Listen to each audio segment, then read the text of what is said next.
going on, guys? I'm Nick Anstadt, and welcome back to Scooter's World. So for this video, I have a story, and it deals with respect, and why it is so important to treat everybody with respect. So every summer, my family and I takes a big vacation to Los Angeles, and we love it there. But what my dad and I especially love to do is look at all the crazy cars in the big houses, because we're crazy car guys, we love cars. So this story takes place on Sunset Boulevard, which is in West Hollywood. And if you've ever been to Sunset Boulevard at night, you know how amazing it is. All the supercars are there, and all the young adults who own the supercars are there with them. So on this one particular night, my dad and I are driving down Sunset Boulevard, and this beautiful Lamborghini Aventador pulls right up next to us, which I'll insert a picture of now. So as he's next to me, I look to my right and I see the driver, and he's probably a 29-year-old guy, little scruffy beard, long black hair slicked back. He's a cool looking dude. And of course I give him the old thumbs up, I give him a smile and a nod, and he smiles and nods back at me. Seems like a super cool guy. We had like a little cool connection right there. So as we keep driving, I see this guy pull over in front of a cigar store. He gets out and starts talking with his friends. So I'm like, alright, cool. I'll come back tomorrow, and if he's there again, I'll talk to him. Because I like talking to young guys that own supercars. They're all super eager and ambitious about life, and it's very interesting to know how they got there and reached that level of success at such a young age. So flash forward to the next day.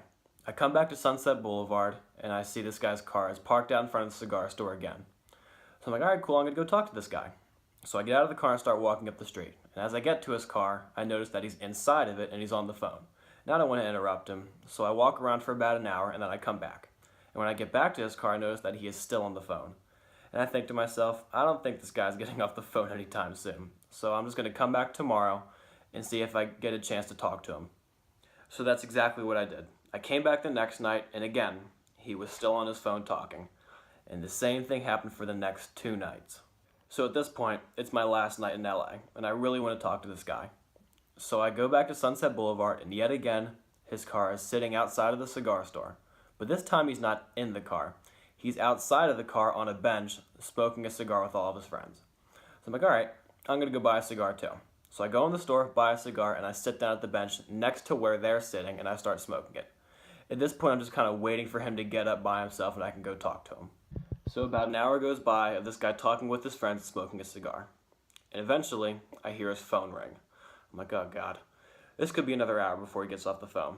But I'm like, I'm going to wait. I really want to talk to this guy. So he's on the phone, and about 15 minutes later, I hear the conversation starting to wrap up. So I'm like, okay, thank God. So as he hangs up the phone, I stand up, and I start walking towards his car. And he makes eye contact with me. And I go, hey, what's up, man? I love your car. And this is where things start to go kind of bad. So right as I told him I loved his car, he looks me dead in the eyes, rolls his eyes, and walks down the street. And I'm just like, what just happened? And I knew he heard me because I looked to my right where his friends were sitting, and they're kind of looking at him, looking at me in a very confused manner. They didn't really know what just happened either. So I was just like, you know what, whatever. Maybe he had a bad phone call, and that eye roll was not directed towards me. So I went to go sit back down, and about 2 minutes later, his friend comes up to me and introduces himself. He goes, hey, I'm so-and-so. What's your name? I'm like, I'm Nick. It's nice to meet you. So we talked for about 2-3 minutes. After a while, we start talking about cars. And I told him that I love his friend's car. And right as I say that, the guy that owns the car comes back to where I am.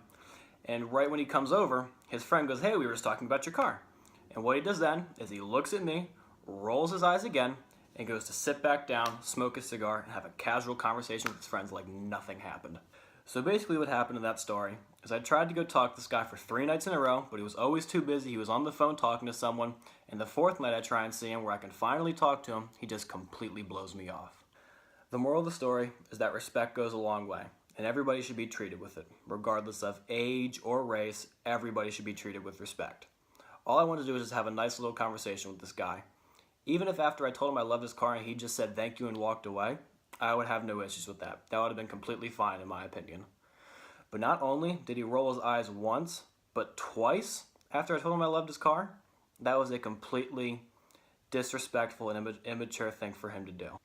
So, to everyone who is listening, just treat everybody with respect. Even if you don't like the person, just be kind and friendly to everyone. You don't know how that can impact somebody's life. That's basically it for this video. I hope you all enjoyed it, and on that note, I will catch you all at the next video on Scooter's World. Have a great day.